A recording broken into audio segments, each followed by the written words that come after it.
우리 지금까지 교회론 또 기독론 이런 교리 부분에 대해서 집중적으로 우리가 에베소서를 통해서 공부했는데 이제 4장부터는 실제적인 교훈입니다. 우리 성도들의 삶에 대한 실제적인 교훈이 이제 시작됩니다. 그래서 이 주시는 말씀을 통해서 성도의 삶을 배우는 저와 여러분 되기를 축원합니다. 자, 먼저 우리 본문을 보겠습니다. 1절 함께 있습니다. 시작. 그러므로 주 안에서 갇힌 내가 너희를 원하노니 너희가 부르심을 받은 일에 합당하게 행하여. 자, 여기서 부르심을 받은 이라는 말은 헬라어 에클레데테라는 단어를 번역한 것인데, 이 단어는 교회를 뜻하는 에클레시아와 같은 어근을 가지고 있습니다.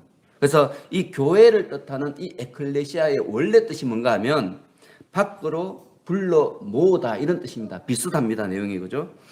그래서 오늘 본문에 이 하나님께서 우리를 부르셨잖아요. 그죠? 근데 이 부르심은 우리 한 개인으로 부르심이 아니라 교회의 지체로서 부르심을 받았다 하는 것을 강조하는 그 표현으로 부르심을 받은 이렇게 말씀하고 있는 것입니다.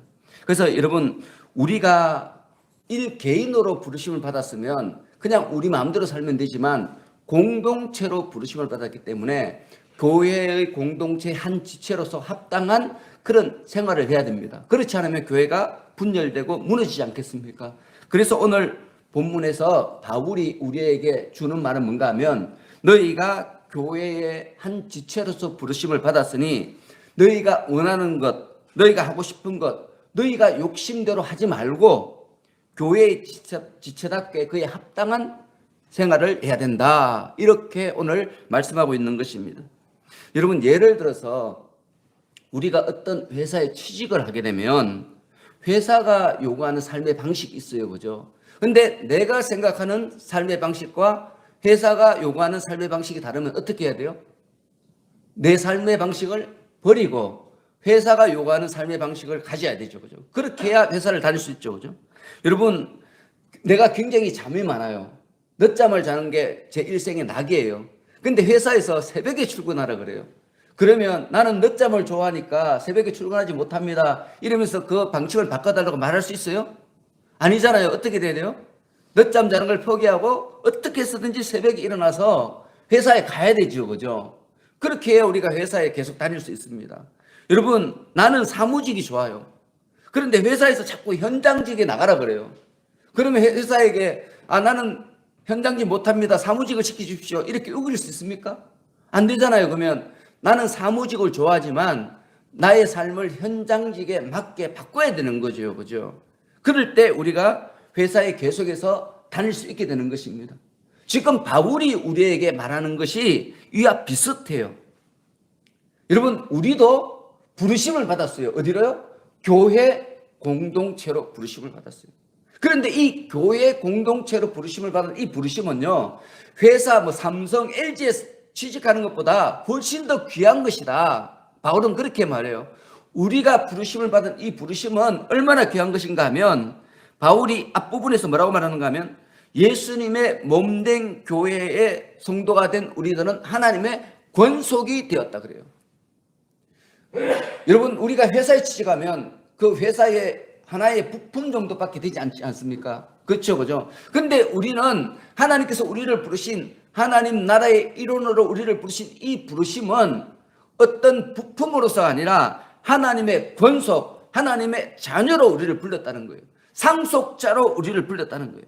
그래서 우리가 이미 상고한 에베소 3장 6절에 보시면 우리는 그리스도 예수 안에서 함께 상속자가 되고 함께 지체가 되고 함께 약속에 참여하는 자가 되었다. 이렇게 말씀하고 있습니다.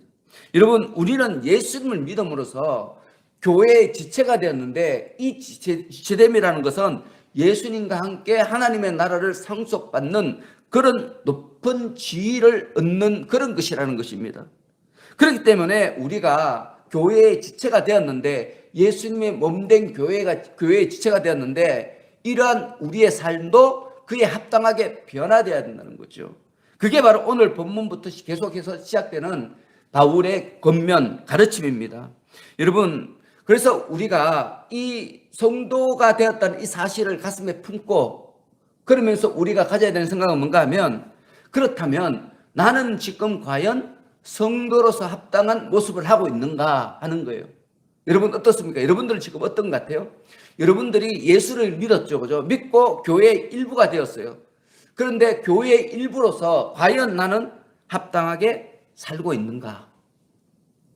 나는 내 생활의 전반에 걸쳐서 과연 성도로서 합당한 삶을 살고 있는가? 이 부분에 대해서 우리가 한번 생각해 봐야 되는 거죠. 그런데 여러분, 너무 많은 성도들이 이에 대해서 잘 모르는 것 같아요. 오히려 이에 대해서 반대로 생각하는 성도들이 참 많습니다. 이렇게 제가 많은 성도들을 만나보면 자신이 교회에 헌금도 하고 봉사도 하기 때문에 교회는 당연히 자기의 요구를 들어줘야 된다, 자기를 만족시켜줘야 된다, 이런 말을 많이 해요. 내가 이만큼 교회 헌신했는데 교회로부터 내가 어떤 혜택을 받아야 된다고 이렇게 생각하는 거죠.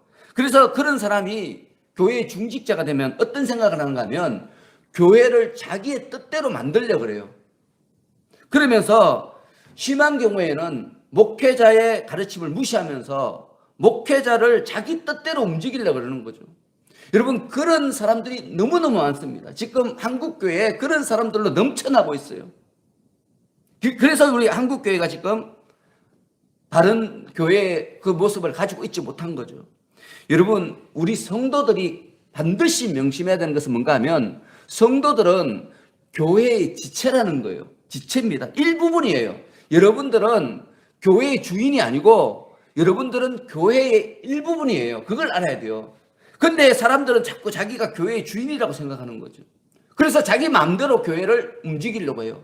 이것은 하나님께서 우리에게 허락하신 그 성도로서의 삶은 아니라는 거예요. 그래서 오늘 바울이 이 말을 하는 거죠. 여러분, 우리가 교회의 성도가 된 이상 우리는 교회의 가르침에 적극적으로 따라야 됩니다. 그를 통해서 내가 성도로서 진짜 어떤 삶을 살아야 되는지 분명하게 알아야 되는 거죠. 여러분, 그래서 우리가 교회에서 어떤 일을 맡기면 그 일을 마지 못해서 하는 것은 참 어리석은 그런 모습입니다. 우리 성도는 어떤 삶을 살아야 되는가 하면 교회에서 어떤 일을 맡기기 전에 이미 모든 일을 맡을 마음의 준비를 하고 있어야 돼요. 그게 우리의 성도의 모습이 돼야 되는 거죠. 여러분들은 어떻습니까? 여러분들은 이러한 마음의 준비가 되어 있습니까? 이런 마음의 준비가 된 사람이 성도라는 거예요. 그래서 오늘 이 말씀을 통해서 예수님의 몸된 교회의 지체로서 모든 일에 합당하게 행하는 여러분 되시기를 축원합니다. 여러분, 이어지는 2절은 이에 필요한 덕목들에 대해서 말하고 있어요. 우리 2절 다 같이 읽습니다. 시작. 모든 겸손과 온유를 하고 오래 참음으로 사랑과 뜻으로 서로 용납하고. 여러분, 이 2절 말씀을 좀 더 쉽게 설명하면 서로 용납하는 복된 교회를 이루기 위해서는 겸손과 온유와 오래 참음과 사랑이 있어야 된다, 이런 뜻입니다. 서로 용납하는 교회, 또 화평한 교회가 되기 위해서는 성도들의 겸손과 온유와 오래 참음과 사랑이 필요하다는 거예요, 여러분. 이게 없이는 우리 교회가 온전해질 수 없다는 거예요. 화평한 교회가 될 수 없다는 거예요. 용납하는 교회가 될 수 없다는 거죠. 여러분, 오늘 본문에서 특히 이 성품 중에서 바울이 가장 먼저 뭘 언급해요? 겸손을 언급하잖아요. 겸손을 언급하는 이유는 뭔가 하면 이 겸손이 먼저 전제되지 않으면 다음에 주어지는 모든 것들이 있을 수가 없기 때문에 그래요. 여러분, 우리가 교회사를 살펴보면 지금 교회사가 2000년이 넘었잖아요. 이 교회사를 살펴보면 교회가 타락했을 때를 보면 그때가 뭘 잊어버렸는가 하면 겸손을 잃어버렸어요. 특히 목회자들이 겸손을 잃어버리고 성도들 위해 군림할 때 그때 교회는 여지없이 타락했습니다. 그래서 오늘 바울이 우리에게 성도들의 성품을 말하면서 가장 먼저 겸손을 언급하고 있는 것입니다. 여러분, 그런데 이 본문을 읽으면서 우리가 한 가지 의문이 드는 게 있죠, 그죠? 여러분, 교회는 분명히 예수님께서 하나님과 사람 사이, 또 사람과 사람 사이의 모든 원수된 것을 소멸하셨어요. 자기가 십자가를 지심으로써 모든 운수된 것을 소멸하시고 그 안에서 새로운 교회라는 이 공동체 한 몸을 탄생시키셨어요. 그래서 이 교회는 우리 예수님께서 완전한 몸으로 새롭게 지은 공동체죠. 그죠? 그런데 이 공동체에 왜 또 분열이 일어나는 거죠? 여러분, 이런 질문이 들지 않습니까?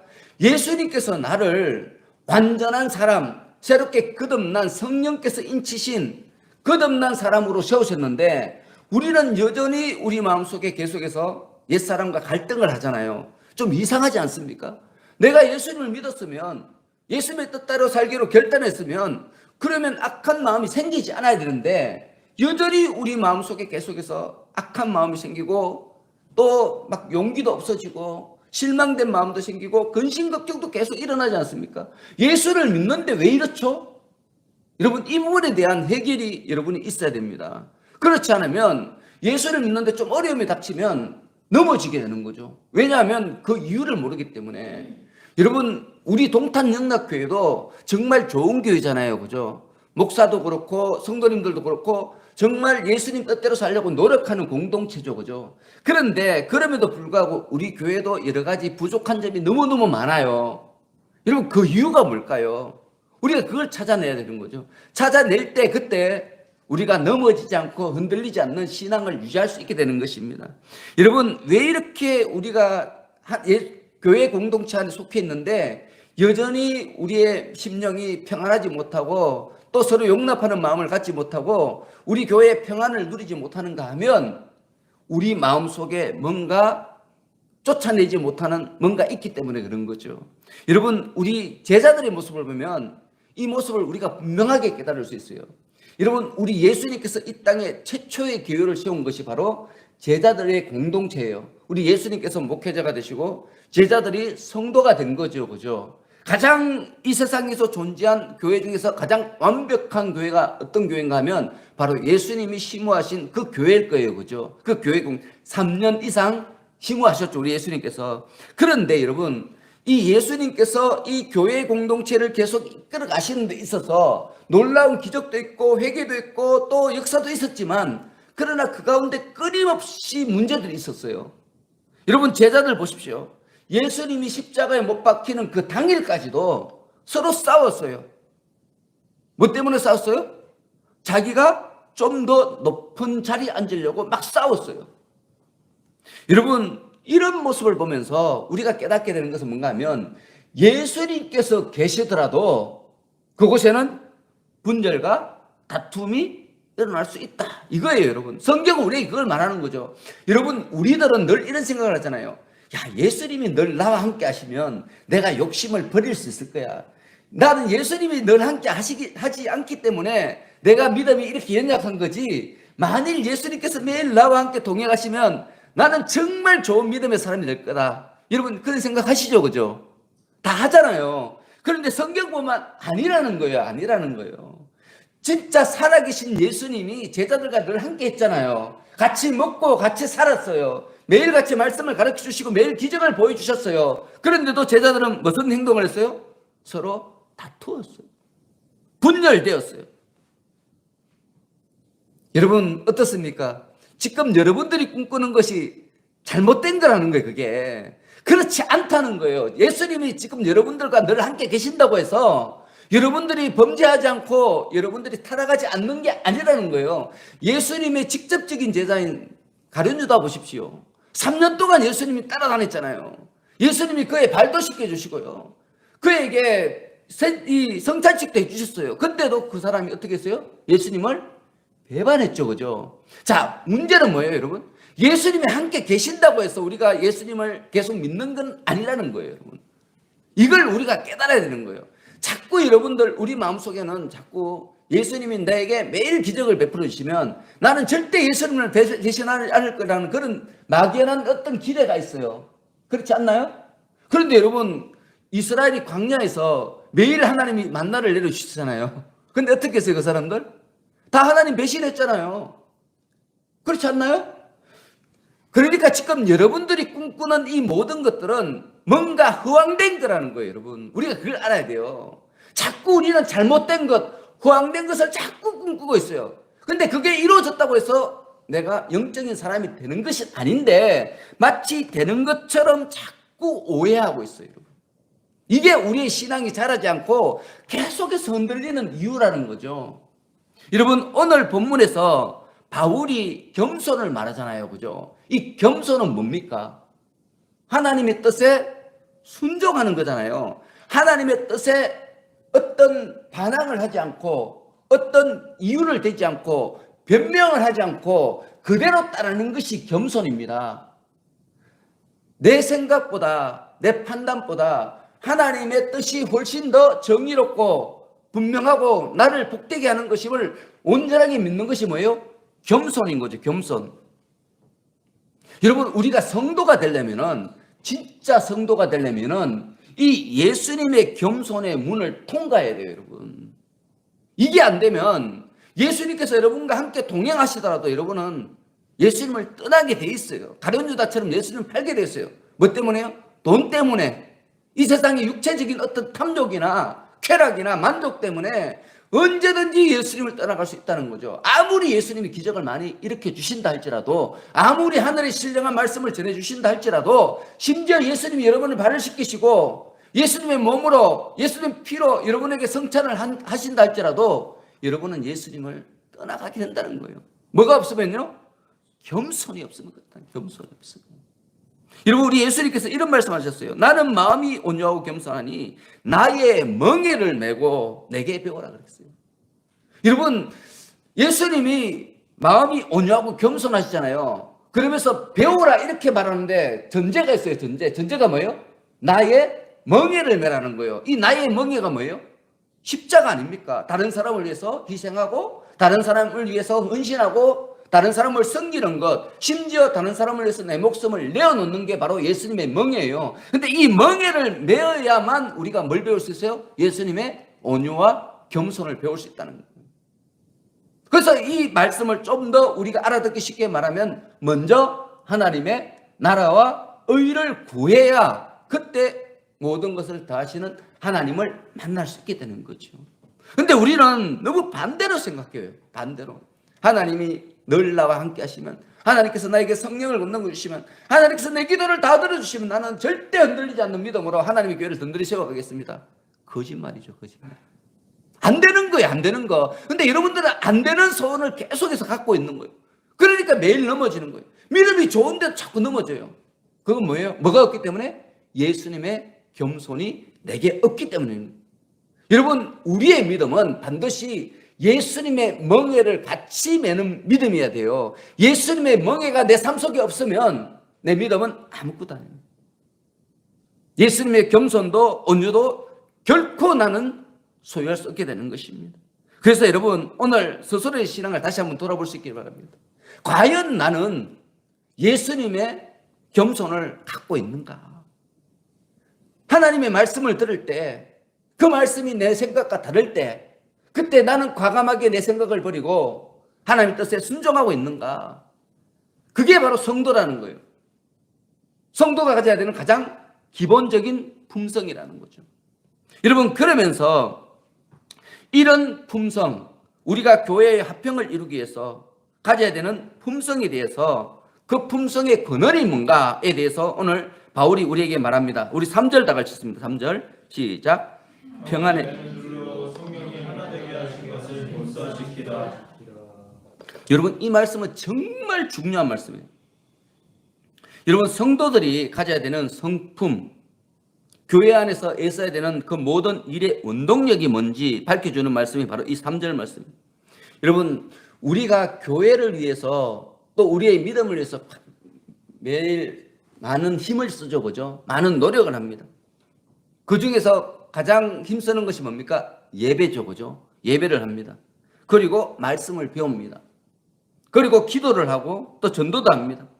또 시험에 든 사람들을 찾아가서 위로도 하고 또 경제적인 어려움에 빠진 사람들을 가서 구제도 합니다.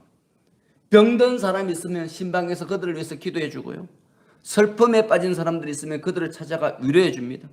또 실수한 형제가 있으면 용서하기 위해서 힘쓰고요.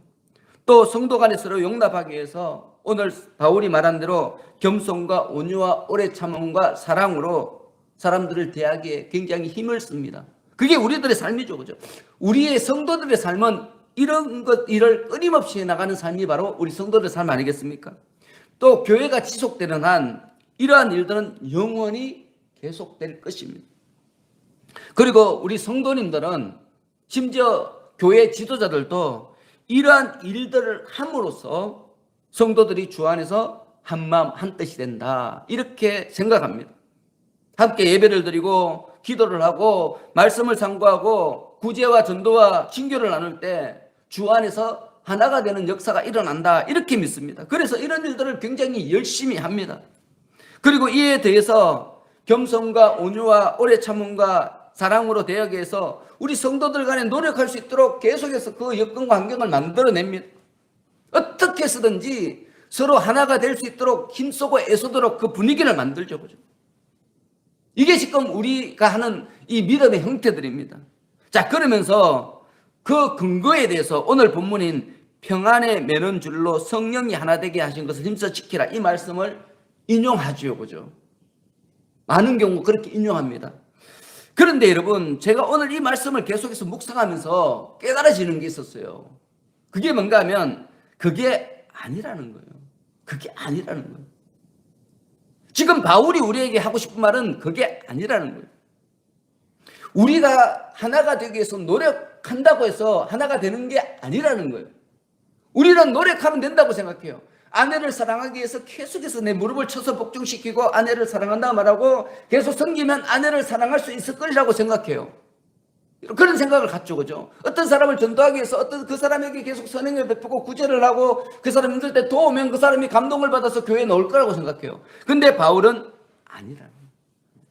그런 것을 통해서 하나님의 역사가 이루어지는 것이 아니라는 거예요. 우리 성도들이 해야 될 역할은 뭔가 하면 성령께서 이미 하나 되게 하신 것을 지키는 거예요. 지키는 것. 우리가 하나 되게 하는 일이 우리가 해야 되는 일이 아니라 성령께서 이미 하나 되게 우리에게 심령을 부어주셨어요. 은혜도 부어주셨어요. 능력도 부어주셨어요. 근데 이것을 지키는 거예요. 지키는 것. 그런데 우리는 그것은 무시해버리고 성령께서 내게 주신 것은 다 무시해버리고 내 생각과 내 판단과 내 형편과 내 처지에 맞춰서 예배도 드리고 기도도 하고 말씀도 읽고 또 병든 사람 찾아가 병도 치유해주고 구제도 하고 전도도 하고 친교도 하고 뭐 그렇게 하는 거예요. 그렇기 때문에 여러분, 이 일들 가운데 힘이 없어요. 어느 정도 가면 반드시 그 일들은 허지부지돼요. 처음에는 막 어떻게 막 행사할 때 막 막작지껄 하거든요. 그런데 끝나면요, 아무것도 남는 게 없어요. 아무것도 남는 게 없어요. 여러분, 저도 신앙생활을 굉장히 오래 했거든요. 너무 많은 경우 부활절을 맞이하기 위해서 40일 동안 새벽기도해요. 막 막작할 때 막 난리를 쳐요. 근데 실제로 부활절에는 아무것도 없어요. 부활절 끝나면 그 다음에 끝이에요. 변화된 게 하나도 없어요. 하나도 없어요. 왜요? 내가 뭔가를 해보려고 노력했거든요. 내가 뭔가 그렇게 해보려고 노력하고 막 힘쓰고 애쓰고 막 그런 일을 했어요. 그런데 지나고 나면 아무것도 안 되는 거예요. 여러분, 우리가 부흥회를 하면 지금은 요즘은 잘 안 하지만 부흥회를 하기 전에 기도회를 하거든요. 보통 한 일주일, 2주를 막 이렇게 해요. 강사를 위해서 막 부르짖어 기도해요. 잠도 자지 않고 철야를 해요. 근데 실제로 부흥회 딱 하는 날 가보면요, 다 졸고 있어요. 힘이 다 빠져가지고 내가 내 능력으로, 내 열정으로, 내 열심으로 한번 은혜를 받아보겠다 이거예요. 근데 그게 돼요, 안 돼요? 안 된다는 거예요. 여러분, 우리가 부흥회를 예전에 얼마나 많이 했습니까? 산에 올라가서 기도를 얼마나 많이 했습니까? 근데 여러분, 그게 며칠 가요? 며칠 안 가잖아요. 짧으면 3일, 길면 한 달이죠, 그죠? 저도 수없이 많이 경험했어요. 그래서 계속해서 그 일을 반복했어요. 근데 하면 할수록 기운이 빠져요. 내 마음속에 영적인 욕심만 점점 쌓여지고요. 기대감만 점점 높아지는 거예요. 그러면서 나는 계속 뭘 꿈꾸는가 하면 하나님의 성령의 권능을 갖는 걸 꿈꿔요. 내가 성령의 권능을 갖고 있어서 기도하며 병도 낫고 귀신도 쫓아내고 이제 더 이상 산에 올라가서 소나무 뿌리 흔들지 말고 그냥 편안하게 귀신을 쫓고 싶은 거예요, 여러분. 이런 것을 영적인 성장이라고 이렇게 우리가 오해를 하죠. 그런데 성경은 그게 아니에요. 여러분, 우리가 하나 되는 유일한 길은 뭔가 하면 성령께서 우리에게 주시는 그 음성을 듣는 길이에요, 여러분. 성령께서 우리에게 허락하시는 그 은혜를 받고 그 은혜에 순종하는 거예요. 성도의 하나 되면 오직 누가만 할 수 있어요? 성령께서만 할 수 있어요, 여러분. 이걸 인정해야 돼요. 이걸 인정하기 위해서 우리에게 필요한 품성이 뭐예요? 겸손이죠, 겸손. 여러분, 이방인인 에베소 성도들 회심시킨 사람 누굽니까? 바울입니까? 바울은 수단이에요. 누가 회심시킨 거예요? 성령님께서. 여러분, 예수님을 십자가 못 박은 유대인들을 누가 회심시켰습니까? 누가 그리스도인이 되게 했습니까? 성령께서 하신 거예요. 사람들은 도구일 뿐이죠, 그죠? 성령께서 유대인도 이방인들도 회심시키셔서 그들을 통해 전혀 새로운 한 몸을 만드셨는데 그게 바로 교회라는 거죠. 그래서 교회의 근원적인 능력은 어디 있습니까? 성령의 권능이 있게 되는 거예요, 여러분. 성령님의 권능에 순종할 때 그때 비로소 교회가 교회답게 되는 거예요. 그런데 문제는 뭡니까? 교회 안에는 성령님을 의지하는 사람만 있는 게 아닌 게 문제인 거예요. 너무 많은 사람들이 자기 힘으로 하려고 해요. 자기 힘으로 하려고 그러다 보니까 자기의 어떤 명예 같은 게 자꾸 드러나게 되고 자기 역할이 드러나게 되고 그래서 교회들이 깨어지고 넘어지고 분열되고 심지어는 문을 닫게 되는 거예요. 여러분, 우리가 분명히 알아야 됩니다. 우리가 무슨 힘으로 충성해야 됩니까? 성령께서 허락하시는 힘으로 충성해야 돼요. 무슨 힘으로 약한 자들을 누르고 병든 자들을 심방하고 실수한 자들을 용서하고 그런 일을 합니까? 성령께서 주시는 그 마음으로 해야 돼요, 여러분. 내 의지, 내 능력, 내 노력으로 예배드리고 기도해야 하고 성경 공부하면요, 계속해서 뭐가 드러난가 하면 내 의가 드러나요. 나 이만큼 성경 공부했습니다. 나 성경 몇 독 했습니다. 근데 그 인품 보십시오. 엉망진창 아닙니까? 엉망진창이에요. 왜 그랬습니까? 성령께서 주신 능력을 한 것이 아니라 뭐라 했다고요? 내 힘으로 한 거예요, 내 힘. 내 힘으로 하면요, 여러분, 반드시 교회는 존립 자체가 힘들어지게 돼요. 교회는 반드시 무너지게 돼요. 특히 더 무서운 건 뭡니까? 교회의 규모가 커지면 더 심하게 무너지는 거예요. 이게 더 큰 문제죠, 그죠? 지금 한국 교회가 심히 염려되는 것이 바로 그것 때문입니다. 어마어마하게 큰 교회들이 많이 있잖아요. 그런데 그 교회가 무너질 때 어떻게 무너져요? 심하게 무너지게 될 것입니다. 우리는 그 일을 준비해야 돼요. 여러분, 성경은 분명히 말씀하잖아요. 이 세상은 반드시 멸망할 것이다. 그런데 멸망이 오기 전에 너희들은 하나님이 택한 사람들을 구원해내라. 멸망이 오기 전에 너는 교회 공동체에서 하나님의 나라가 어떤지 먼저 체험하고 그것을 다른 사람에게 전하고 그들도 하나님의 나라가 어떤지 체험할 수 있도록 인도해라. 이게 성경의 가장 기본적인 가르침 아니겠습니까? 그러므로 여러분, 세상이 멸망한다 할지라도 교회는 뭐가 있어요? 그리스도의 평화가 있는 거예요. 세상은 엉망진창이라서 서로 미워하고 욕하고 서로 저주할지라도 교회에서는 뭐가 있어요? 하나님의 사랑이 여전히 꿈틀거리고 숨쉬고 있게 되는 거죠. 여러분, 이 교회가 바로 이 세상의 오아시스 아니겠습니까? 그런데 이 교회를 성령께서 인도하지 않고 사람의 능력으로 인도하면 어떻게 되겠어요? 어떻게 되겠어요? 소망은 없어지는 거예요. 영원한 소망이 완전히 사라지게 되는 거죠. 여러분, 우리가 이걸 늘 기억해야 돼요. 하나님의 교회를 성령님의 인도하심에 따라서 우리가 섬겨야 되는 거죠. 여러분 마음속에 분명히 있습니다. 여러분이 어떤 가난한 사람을 봤을 때 순간적으로 떠오르는 마음이 있어요. 여러분은 그런 마음을 갖기 싫은데 떠오르는 마음이 있어요. 하나님의 교회를 생각할 때 여러분 순간적으로 떠오르는 마음이 있죠, 그죠? 있죠. 있는데 순종 안 하잖아요. 왜요? 고달프니까. 그렇게 하면 갑자기 내가 교회를 위해서 기도하는데 오늘 내 교회 가서 뭘 해야 되겠다. 내가 우리 교회가 뭐 이런 게 부족한데 해야 되겠다. 근데 난 돈이 없어. 그거 하면 나 가난해져. 나 힘들어. 여러분 그렇게 포기할 때가 너무 많지 않습니까? 이게 뭡니까? 성령님의 음성에 우리가 순종하지 않고 불순종하는 거예요. 이게 쌓이면요, 나중에는 둔하게 돼서 성령께서 말씀하더라도 뭐 이렇게 응답을 할 수가 없는 거예요. 그 이후에는 뭐로 교회를 섬깁니까? 내 힘, 내 능력으로. 그래서 교회를 섬기면 섬길수록 점점 더 교만해지게 되는 거죠. 여러분, 우리에게 가장 중요한 건 뭡니까? 성령께서 하나 되게 하신 것을 나는 과연 지키고 있는가, 그렇지 않은가, 이거예요, 여러분.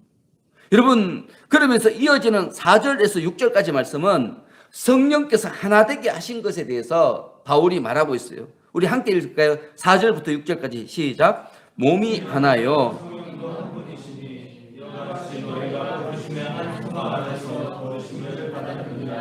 주도 한 분이시요 믿음도 하나요 세례도 하나요 하나님도 한 분이시니 곧 만유의 아버지시라. 만유 위에 계시고 만유를 통일하시고 만유 가운데 계시도다.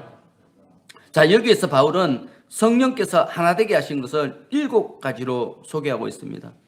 몸, 성령, 소망, 예수님, 믿음, 세례, 하나님. 여기서 몸은 교회죠, 그죠? 그런데 이 7가지가요, 지금 이 시대의 교회는 다 달라요. 다 달라요. 다 다르게 해석하는 거죠. 지금 이 시대 교회들 어떻습니까? 많은 교파와 교단으로 나눠져 있어요. 그리고 이 많은 교파와 교단들은 각각 다 이 7가지에 대해서 조금씩 다른 이해를 가지고 있어요. 여러분, 왜 그렇게 됐을까요? 왜 교회들이 자꾸 쪼개어지죠? 왜 쪼개질까요? 이유가 뭘까요? 성령님께서 우리에게 하나 되게 하신 것을 파괴하는 거잖아요. 우리 하나가 돼야 되잖아요, 그죠? 교단 교파가 생기면 돼요, 안 돼요? 안 되죠. 근데 자꾸 생기잖아요. 지금도 생기고 있어요. 오늘도 아마 그것 때문에 회의하는 사람들 있을 거예요. 그렇게 자꾸 쪼개져요. 근데 여러분, 교회는 성령께서 어떻게 하신 거예요? 하나가 되게 하셨잖아요. 하나. 교회는 2개가 되면 돼요, 안 돼요? 안 되잖아요. 하나가 돼야 되죠. 한 마음이 돼야 되죠. 우리가 교회에 대해서도, 성령에 대해서도, 예수님에 대해서도, 소망에 대해서도, 믿음에 대해서도, 세례에 대해서도, 하나님에 대해서도 같은 지식과 같은 소망을 품어야 되는 거예요. 그런데 지금 다르잖아요. 왜 그렇습니까? 성령께서 하나 되게 하신 것에 내 생각을 더했기 때문에. 내 생각이. 여러분, 그래서 수많은 교파, 교단으로 나눠진 거예요. 여러분, 우리가 자꾸 오해를 하는 게 있는데 뭔가 하면, 교회가요, 많이 모이고 성경을 많이 배우고 구제를 많이 하고 전도를 많이 하면 된다, 이렇게 생각하거든요. 천만의 만만의 말씀입니다. 여러분, 그걸 아셔야 돼요. 그런 이런 이단들이 훨씬 더 많이 해요. 그렇지 않습니까? 근데 우리는 자꾸 오해해요. 많이 모이면 된다는 거예요. 성경 많이 배우면 된다는 거예요. 구제 많이 하면 된다는 거예요. 전도 많이 하면 된다는 거예요. 그러면 교회가 부흥되고 하나님께서 기뻐하시는 교회가 된다고 생각하는 거예요. 근데 그 일은요, 이단들이 훨씬 더 많이 한다니까요. 여러분, 그걸 하셔야 돼요. 근데 우리는 너무너무 상식적이고 간단하고 쉬운 이 진리를요, 내 욕심 때문에 이해를 못하는 거예요, 여러분. 성령께서 주시는 마음을 자꾸 막아요. 뭐 때문에요? 내 욕심 때문에. 내 욕심 때문에. 여러분, 우리가 아무리 노력한다 할지라도, 아무리 교회를 위해서 헌신한다 할지라도, 내 몸을 불쌍하게 내어준다 할지라도 성령의 역사에 순종하는 그것이 아니라면 아무것도 아니에요. 여러분, 그러므로 여러분, 교회를 교회되게 하시는 분은 오직 누구세요? 성령님이십니다. 성령님이에요. 성령께서 우리에게 임하셔야 돼요, 여러분. 그리고 우리 한 사람 한 사람이 말할 때도 성령께서 말하게 하심에 따라 말을 해야 되는 거지요. 구제와 전도를 해도 성령의 인도하심을 따라 해야 되는 거예요. 인도하심을 따라. 그렇지 않으면 사람의 영광이 드러나게 돼 있습니다. 반드시 드러나요. 파벌이 생기고요.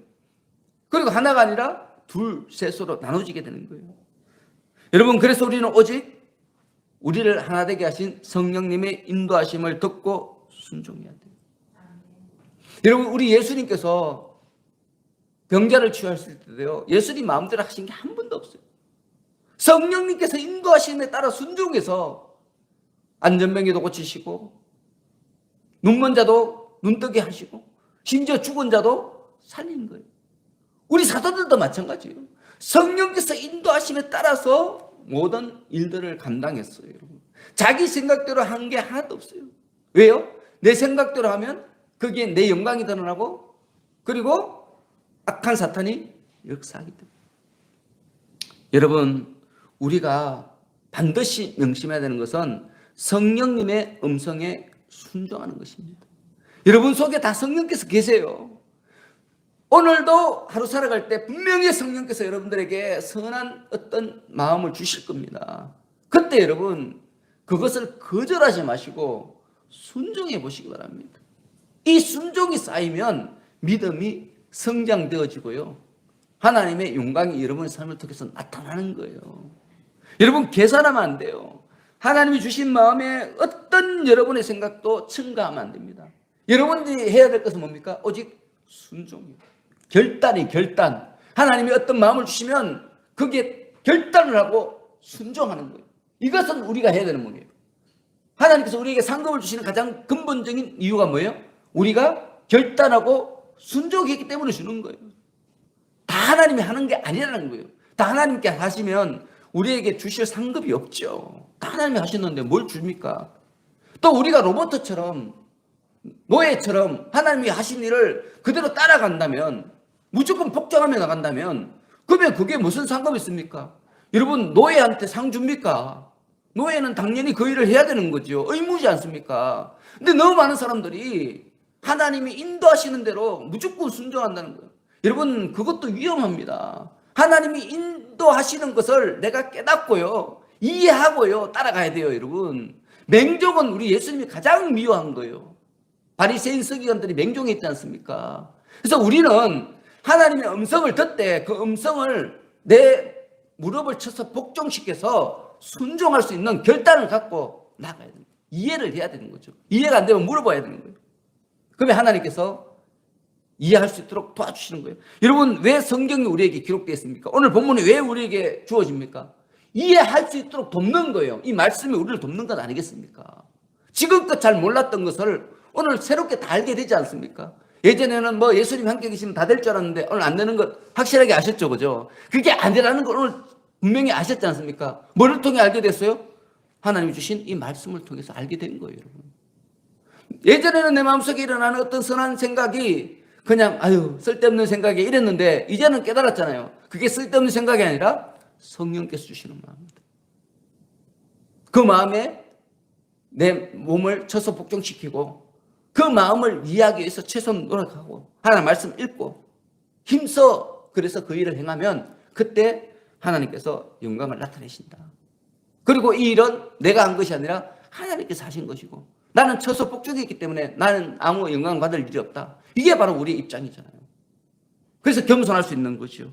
그래서 여러분, 오늘 이 에베소서 4장 1절부터 6절까지 말씀 한 주간 우리 계속 묵상하면서 진정한 믿음, 성령의 하나 되게 하심, 이 부분에 대해서 온전한 이해를 갖고 여러분 성령께서 하나 되게 하신 것을 잘 지키시는 저와 여러분 되기를 간절히 축원합니다. 기도하겠습니다. 하나님 아버지, 성도는 교회의 지체로서의 부르심에 합당하게 행해야 함을 말씀하셨습니다. 그리고 이를 위해 겸손하라 말씀하셨습니다. 저희 모두 겸손한 성도가 되게 하여 주옵소서. 이를 통해 평안에 매는 줄로 성령께서 하나 되게 하신 교회를 힘써 지키는 저희가 되게 하여 주옵소서. 서로 한 몸 되기에 힘쓰는 저희가 되게 하여 주옵소서. 교회의 머리 되시는 예수 그리스도 이름으로 기도하옵나이다. 아멘.